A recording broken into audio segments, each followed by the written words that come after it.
Значи, денеска продолжуваме 119-та глава и конечно дојде крај на 19-та глава. Сега ќе речете, па доста беше, ајде.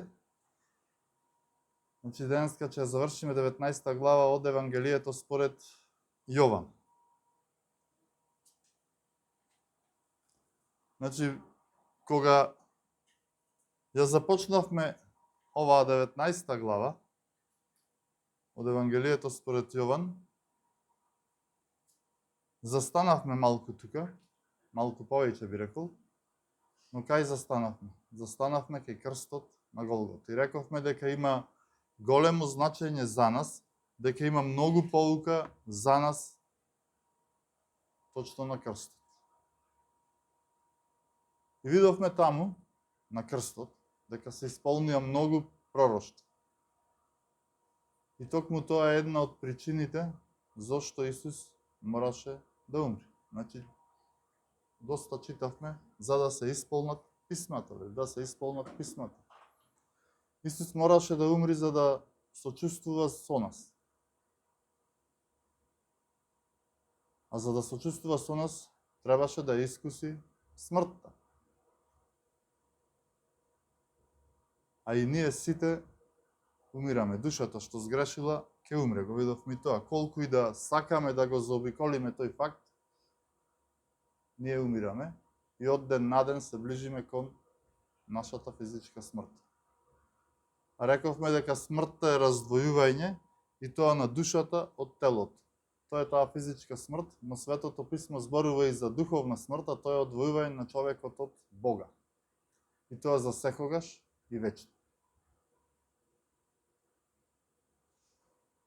На луѓето им е определено само еднаш да умрат и потоа доаѓа суд,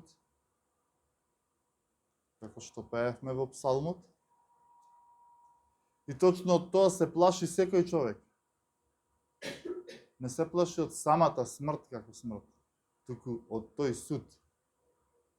И затоа се заобиколува оваа тема за смртта. Но за судот, за тој суд, Светото писмо има и радосна вест, а тоа е дека Светото писмо зборува за победник над смртта, зборува за Исус Христос и сите евангелија зборуваат дека точно Исус Христос умре и бил погребан. Значи не само што морал да умре, тој морал да биде и погребан, а ќе видиме и зошто. И тоа е таа добра вест, дека Исус Христос умре за нашите гревови, беше закопан и воскресна од мртвите на третиот ден. Со тоа ја победи смртта, за оној кој ќе поверува да има живот вечен. И сега седи оддесно од Таткото и посредува за нас, за своите, за црквата. Тоа е таа радосна вест. Светото писмо ни зборува за Исус како оној што ја уништи смртта. Ќе прочитаме во второто послание до Тимотеј,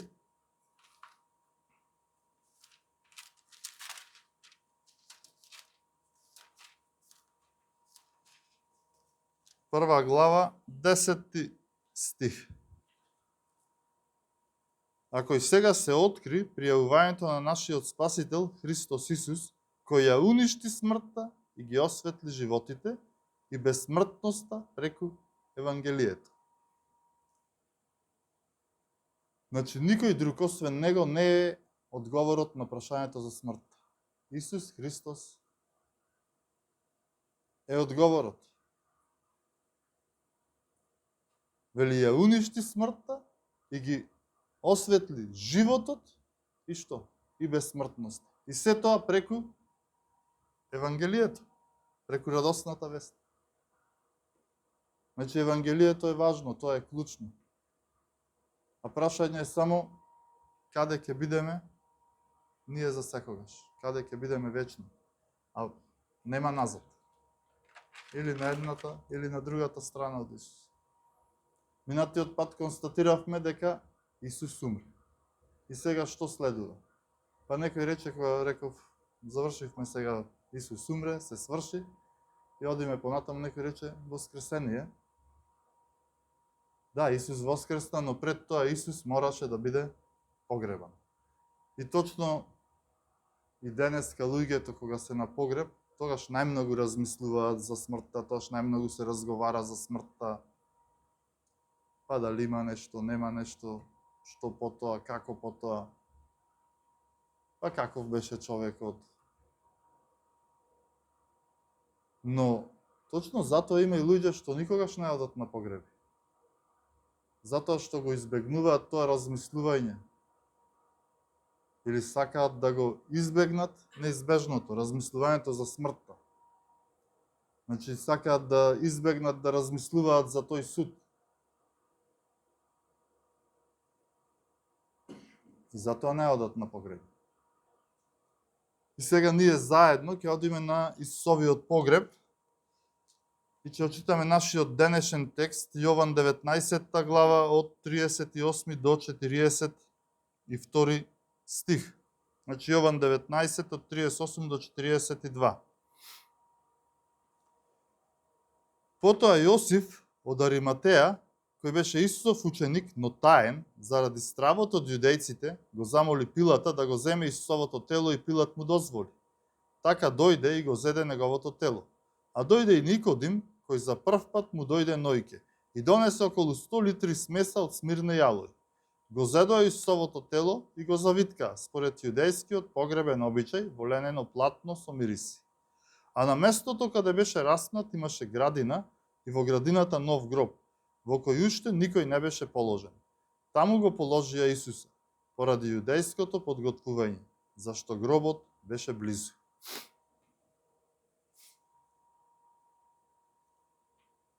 Првиот збор од овој текст, значи текстот започнува со зборот потоа. Значи имало нешто пред тоа и сега вели потоа. А контекстот пред тоа, значи она што било пред, ни зборува дека Исус умрел. Исус умре. Таа беше веста од минатиот пат. И римските војници, според законот, морале, видовме како му ги кршеа колената, Исус го прободе, морале тие да му потврдат на Пилат за смртта на оној кој е распнат. Значи, затоа го прободе и со копје меѓу ребрата. За да се уверат дека Исус умре. И кога веќе Исус е мртов, сега следува погреб. Но дали сте се запрашале кој се бил на Исусовиот погреб? Кој се бил на Исусовиот погреб? Ако ги разгледаме, затоа се многу битни, многу е битно кога го проучуваме било кое евангелие, да ги имаме пред нас сите 4 евангелија. И ако ги разгледаме ние сите текстови од 4 евангелија, ќе видиме дека биле многу малку луѓе на погребот. Многу малку. И тоа се бројат на прсти од една рака. Јосиф од Ариматеја, Никодим, Марија од Магдала, тоест Марија Магдалена, и другата евангелија, тоест Марија Јосиева. Значи скромно. 4 личности. Кај нас честопати човекот се мери и по тоа каков погреб имал, колку луѓе присуствувале, па колку богата трпеза имало. А Исус имаше само 4. Најправедниот човек, човекот кој живееше безгрешно, само 4 на погреб. Но доволно, Бог има своји луѓе и планот си оди понатаму, без разлика дали 2, 3 или 4. Бог има луѓе за се, па така и за погребот на Исус. И денес сакам да ги разгледаме само 2 личности од овие 4 ќе разгледаме. Тоа е Јосиф од Ариматеја и Никодим.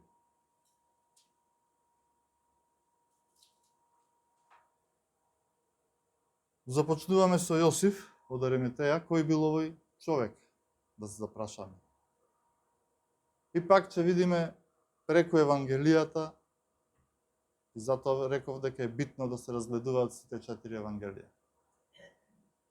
Ако погледнеме најпрво во Матеј ни открива дека бил многу богат човек, и со ова можеме да заклучиме дека Бог ги сака и богатите. Бог има и богати луѓе. Јосиф бил исто и ученик на Исус Христос. Тоа го забележуваме во Матеј. Сега Марко ни додава, покрај ова што Матеј го кажува, дека бил почитуван советник во Синедрионот, кој го очекувал Божиото царство. Го очекувал Божиото царство. Ова е многу битно. И смело Јосиф оди кај Пилат да го побара Исусовото тело. Не можел баш секој да влезе кај Пилат, не може баш секој да влезе кај царот, кај председателот, ако не бил угледен. Значи, Јосиф бил голем играч, угледен човек, не бил обичен човек од обичниот народ. И ова исто така ни покажува дека Бог има луѓе кои се и влијателни во општеството. Еве сега кај нас следуваат избори, пак има препирки, па зошто христијани да се мешаат во политика, зошто не? Овде гледаме дека некој бил советник во Синедрионот, угледен човек кој има пристап до Пилат, може да влезе кај Пилат. Значи, од ова пропаѓа овода дека христијаните не смеат да се занимаваат со политика. Смеат, ама праведно. Некако денешните наши политичари со лаги, со корумпираност и криминал.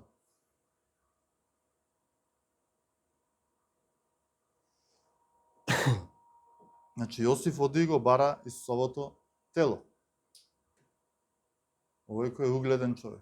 Сега Лука ни додава и географски поим дека бил од Ариматеја, град 15 на километри оддалечен од Ерусалим. Исто така, Лука ни кажува дека Јосиф бил добар и праведен човек. Знаете зошто бил добар и праведен? Бидејќи луѓето кои тежнеат кон добро и правда не живеат за овој свет. Вели, тој го очекувал Божиото царство. Значи, живеел за Божиото царство. И по тоа и денес се гледа кој е кој. Бидејќи оној кој тежне кон правда, кон добрина, тој не живее за овој свет. Тој живее за оној свет. Јосиф не бил корумпиран, а можел да биде. Значи, праведен бил и добар. Лука исто така запишува дека Јосиф не се согласува со нивната одлука и со нивното дело, кога сакаат да го судат Христос, уште предходно. Но исто Лука запишува дека, како и Марко, дека го очекува Божиото царство. Значи, двајца од четворицата евангелисти го запишуваат ова и го истакнуваат. Го очекуваше Божиото царство. И нормално доаѓа прашање после ова, а што ние очекуваме? Зашто живееме? Тој живеел за Божиото царство.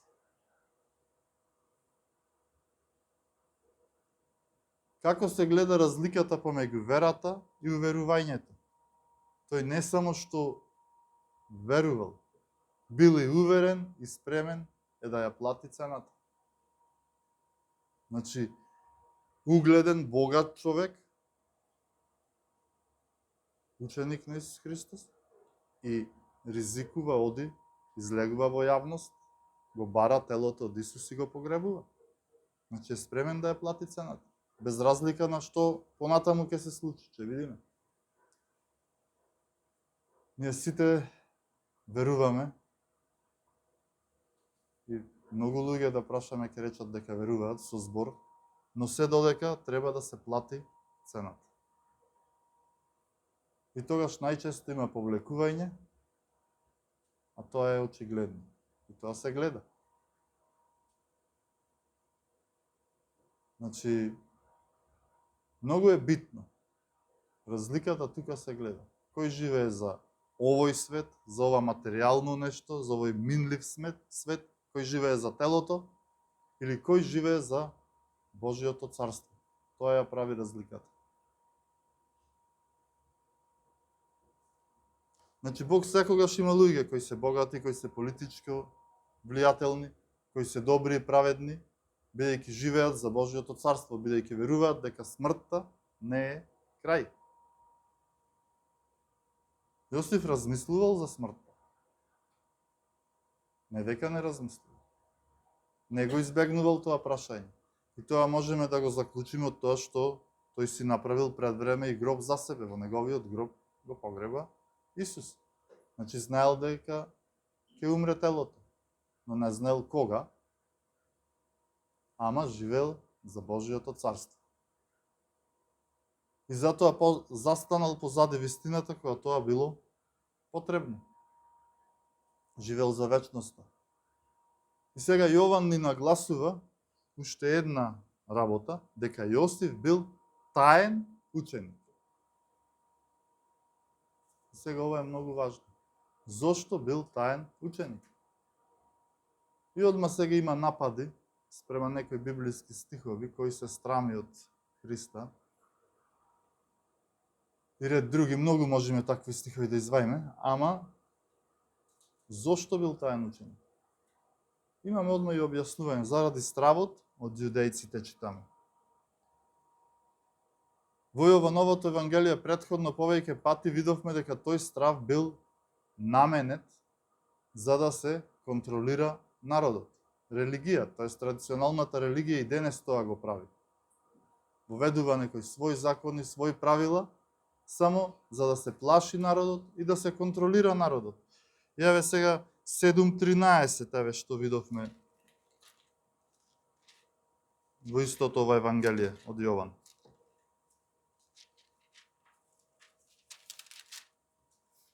Меѓутоа, никој не зборуваше слободно за него, се мисли за Исус Христос, заради стравот од јудејците. Значи, било забрането и да се зборува за Исус.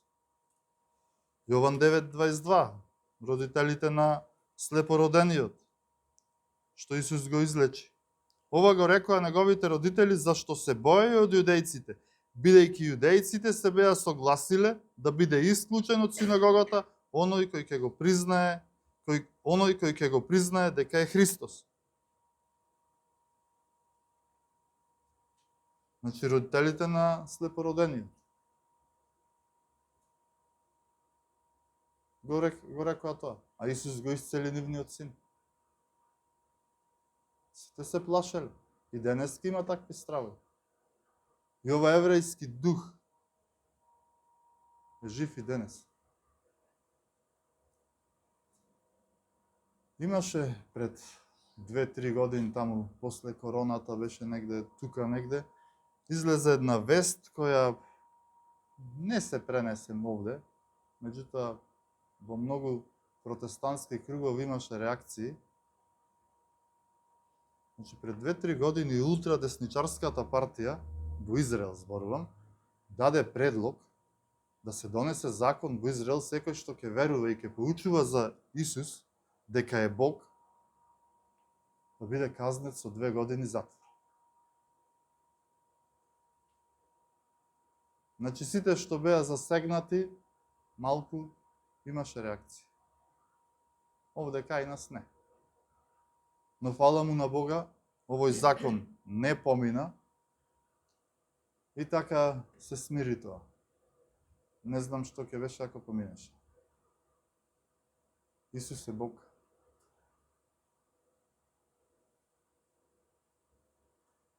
Значи, гледате дека тој дух, тоа прогонување на христијаните, се уште го има.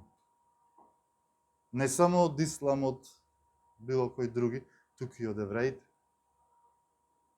Оние ултрадесничари. Значи, тоа е страв од јудејците, од евреите. И тогаш тој страв бил уште поголем, уште поизразит страв бил тоа. Тоа било пострашно. Било тоа, бидејќи човек да биде исфрлен од синагогата, значило да биде исфрлен тотално од сето општество, од сиот општествен живот. Не може да работи, не може да оди во синагогата. Сите го отфрла, нема никој. Но иако Синедрионот, тие еврејски водачи биле против Христос, во самиот тој Синедрион, значи Синедрион е големо еврејско собрание, во самиот Синедрион имало и група на луѓе што тајно го следеле Исуса Христа. Јосиф бил еден од нив. И Никодим, дефинитивно, биле од таа група. Значи, гледат, има и во нив, ама затоа се тајни, бидејќи било строго забрането тогаш. И сега еве што читаме во Јован 12:42-43.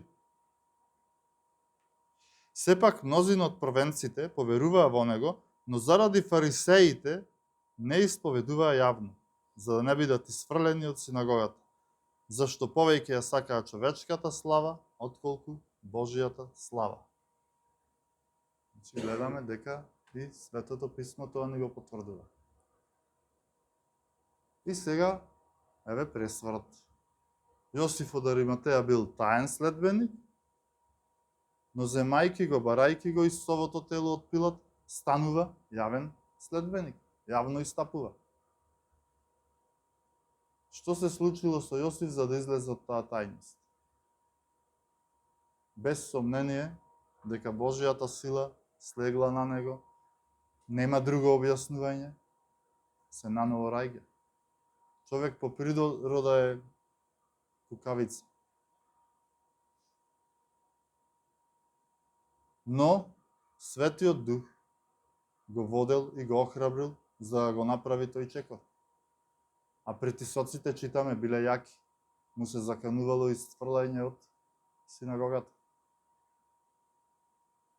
Не бил тој обичен човек. Значи, целиот тој углед во тоа општество сега го остава настрана и по тоа гледаме дека тој не живее за она што е телесно, не ја сака веќе човечката слава, туку сега ја сака и ја бара Божијата слава. На ова сигурно повлијаила и смртта на Исус врз Јосиф.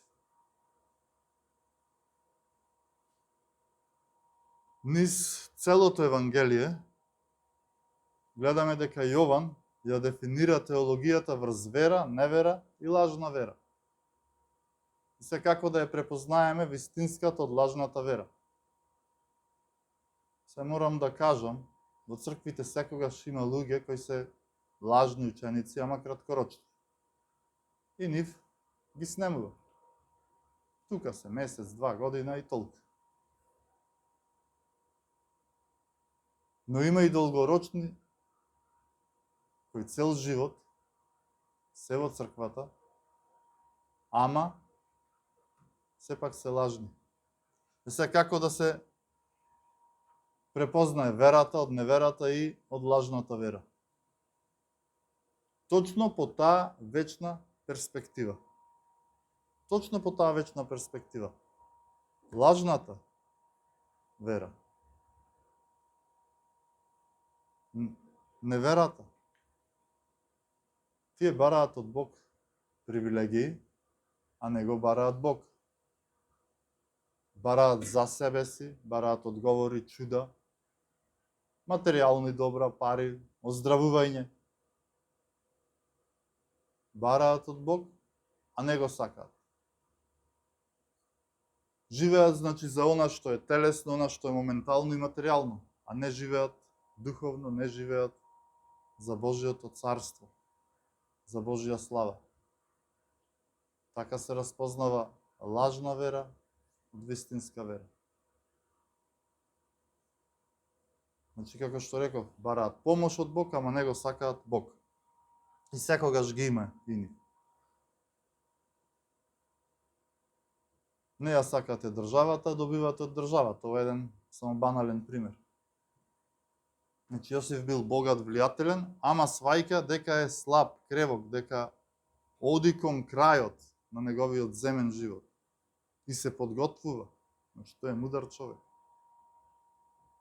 И го разбира она што Јаков ни го вели во Новиот Завет. Јаковово послание, 4 глава, 13 до 15 стих. Слушајте сега вие кои велите, денес или утре ќе одиме во овој или во оној град. И таму ќе останеме 1 година. И ќе тргуваме и ќе спечалиме. Вие кои не знаете што ќе биде утре, зашто што е вашиот живот? Вие сте пареја која се јавува за миг и потоа исчезнува. Место да зборувате, ако Господ сака ќе живееме и ќе направиме ова или она. Ако Господ сака ќе живееме. Ако Бог даде. И никако поинаку. Тоа е живеење за Божиото царство. Волјата Божја. Значи, таков беше Јосиф. Видовме кој е Јосиф и сега одиме да разгледаме кој е Никодим. Еве од овој текст за Никодим ќе прочитаме, од нашиот текст денешен. А дојде и Никодим, кој за прв пат му дојде нојке и донесе околу 100 литри смеса од смирно јало. И го зедоа Исусовото тело и го завиткаа според јудејскиот погребен обичај во ленено платно со мириси. А на местото каде беше распнат имаше градини во градината нов гроб, во кој уште никој не беше положен. Таму го положија Исуса поради јудејското подготвување, зашто гробот беше близу. Значи, Јосиф и Никодим сега од ова што читаме, очигледно биле добро поврзани и организирани. Бил ден на подготовка. Другиот ден е Пасха, сабота, нема работа. И морале брзо да действуваат. Да го побараат телото, да го симнат од крстот, да го подготват телото и да го погребат. И се тоа брзо да го направат. И успеале во тоа. Никодим исто како и Јосиф бил член на Синедрионот. Плюс истакнат учител во Израел. Гледаме во Јован 3:10. Што е многу важно. Бил истакнат учител. И Никодим прво бил таен следбеник на Исус, а сега е јавен. Што се случило и со него? Ако погледниме во 3 глава од ова Евангелие, значи, време е на првата Пасха, повторно заради страф од јудејците, тој нојке доаѓа кај Исус. И гледajte што пишува. А меѓу фарисеите имаше еден човек по име Никодим, јудејски старешина. Тој дојде нојке при Исус и му рече: Рави, знаеме дека си дојден од Бога како учител, зашто никој не може да ги направи чудесата што ги правиш ти, ако Бог не е со него. Исус му одговори и рече: Вистина, вистина ти велам, ако некој не се роди од озгора, тој не може да го види Божиото царство. Никодим му рече: Како може да се роди човек кога е стар? Зар може по втор пат да влезе во утробата на мајка си и да се роди? Значи, Никодим многу разбира, многу знае, но сепак не му е се јасно. Нешто му фали, некоја коцка од тој мозаик е испуштена. Го чека Месијата, бидејќи кажавме во Синедрионот имал луѓе кои верувале во Исуса. Не биле сите змиски порок. Значи во Синедрионот очигледно имало многу такви змиски порок, но не сите. Никодим ги проучувал писмата, а поучувал и други. Подоцна Јован кажува дека Никодим јавно го бранил Исус во Синедрионот. Еве, Јован 7, 45-51. Кога слугите дојдоа при првосвештениците и фарисеите, тие им рекоа: зошто не го доведовте?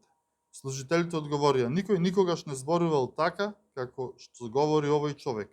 А фарисеите им одговорија: зар сте и вие заблудени? Дали некој од првенците или од фарисеите поверувал во него? Туку проклет е овој народ што не го знае законот. Никодим кој порано отиде при Исуса, а кој беше од нив, им рече: осудува ли нашиот закон некого, ако најнапред не го сослуша и не разбере што прави? Тие во одговор му рекоа: да не си и ти од Галилеја. Испита и види дека пророк не доаѓа од Галилеја. И секој си отиде во својот дом. Како дошол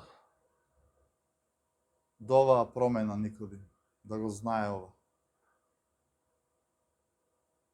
Како дошол до тоа? Па очигледно читал, слушал, истражувал, размислувал, се молел и на крај прашувал како може тоа да биде човек повторно да се роди кога е стар век. Прашувал. Ама Никодим имал две привилегии. Една најголема привилегија. Тој имал шанса да разговара со вечното слово. На вечното слово да му поставува прашање. И втората привилегија, имал можност да ги студира писмата. Никодим во тоа време немал Нов Завет, но го имал Стариот Завет. Павле на Коринтијаните им пишува дека им го предал Евангелието. Значи ви го предадов она што го примив, пишува Павле. Павле кога им го пишува првото послание на Коринтијаните, Новиот Завет не постои како ваков, тој не бил канонизиран. Ама и покрај тоа, гледajte Павле што им вели на Коринтијаните. Прво послание до Коринтијаните, 15 глава, од 1 до 4 стих. Ви напоменувам, брајка, за Евангелието кое ви го проповедав и кое вие го примивте, во кое стоите, преку кое и се спасувате, ако го држите цврсто, како што ви го проповедав, освен ако не сте поверувале напразно. Зашто ви го предадов најнапред она што го бев примил, дека Христос умре за нашите гревови според писмата, и дека е погребан и дека воскресна на третиот ден според писмата. Значи, според писмата, според писмата. Сега, кои се овие писма? Па Стариот Завет. Пророците. Пророштвата даени низ Стариот Завет. Павле, според тие писма, согледал што било и го предава ова. Инаку, Новиот Завет е канонизиран 390 и некоја година. И затоа Павле ова го кажува од Стариот Завет. Преку писмата, преку Божја милост, Никодим дошол до спознавање дека Исус е Бог. Точно преку тие писма. Никодим сигурно од средбата со Исус до крстот се следи и се гледа што се случува со Исус, како се случува. Ги гледа тие исполнети пророштва и се тоа го поврзува и прави една слика која е вистинска слика. И сигурно го поврзува Исаија 53:9 со Јосиф, со неговиот гроб. Го поврзал тоа.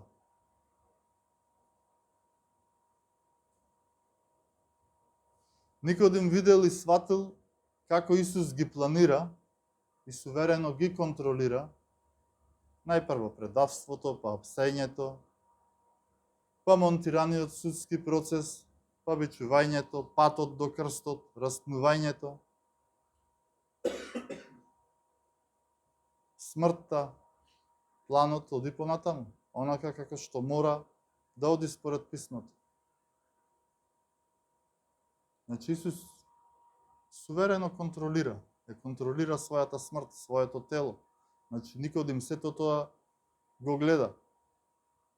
Гледа кога Исус рекол се сврши, го сватил и тоа. Значи, сваќа се, дека се е свршено, се е довршено и се е под Божја контрола, Бог е суверен. Значи, гледа дека тој ја контролира својата смрт и единствен е кој може тоа и кој може да рече готово е, се сврши, а сите ние умираме, а умираме недоречени, освен Исус. Значи Исус ги контролира своето тело и тоа го видел Никодим, неговата коска нема да се скрши, вели во писмата. И сватил дека Исус го контролира и својот погреб. Дека тој е суверен Бог. Погребот морало да биде во петок е. Гробот мора да биде меѓу богатите, мора да биде во близина на зидините, Че гледате и овој погреб има исполнети пророштва. Петок, меѓу богатите, во близина на зидините. И Никодим се ова го поврза. Значи Светиот Дух слегол на него. Божјата милост, без таа милост ништо. Нема ништо. Но Никодим барал, истражувал.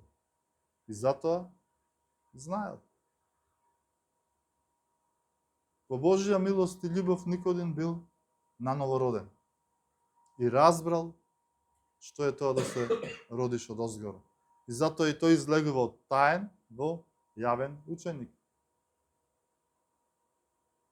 Значи со само тоа бил поттикнат од таен да стане јавен ученик. Бил спремен јавно да го признае Исус. И гледаме дека тој носи смирна јало и мириси, според обичаите, да го завиткаат во тие ленени платна, со тие мириси и да го погребат. Тој со Божја милост сватил дека човекот се раѓа духовно.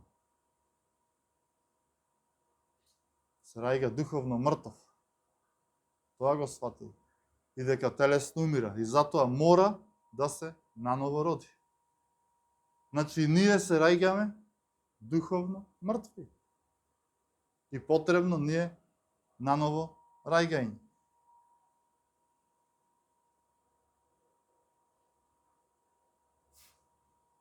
Секој човек мора да се наново роди. Нема друг пат. Никодим сватил дека личноста, што е родена еднаш, ќе умре два пати. Втората смрт, сите би се прашали, ајде, првата е физичката, втората смрт, таа е вечна смрт, духовна смрт, вечен пекол, вечни маки, вечно одвојување од Бог, вечна казна, огнено езеро. Тоа е таа втора смрт. И нема назад. Човекот се раѓа духовно мртов и му се заканува таа вечна смрт. И затоа мора да се наново роди. А само личноста што е два пати родена, што е наново родена од озгора, значи еднаш физички од жена и наново родена од озгора од Светиот Дух, значи два пати родена, таа еднаш умира.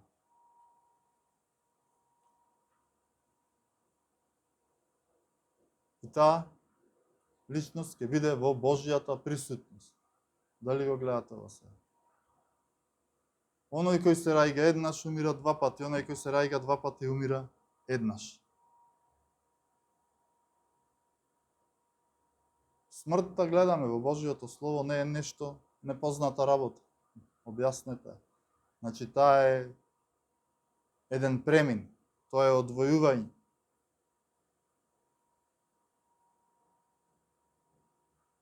И за крај, што таа смрт, физичка смрт, му прави на верниот човек. За оние кои се неверни видовме. Физичка смрт, духовна смрт, пекол. Што му прави на оној кој е верен? Рековме дека е во Божјата присутност, која е полна со љубов, со хармонија и се она што човек може и не може да замисли. И затоа Павле вели, за мене смртта е придобивка. Не треба од тоа да се плашиме. Смртта е придобивка. Дали ние можеме тоа да го речеме? За мене смртта е придобивка. Најдоброто допрва доаѓа. Кога е време? Време е. Ама си одиме дома, при нашиот татко. Колку убави ни нашиот татко, нашиот Бог подготвил за оние што живеат за Неговото царство. Прекрасно охрабрување и прекрасно поттикнување да живееме за Божиото царство. Бидејќи само така ќе бидеме добри и праведни. Да се молиме.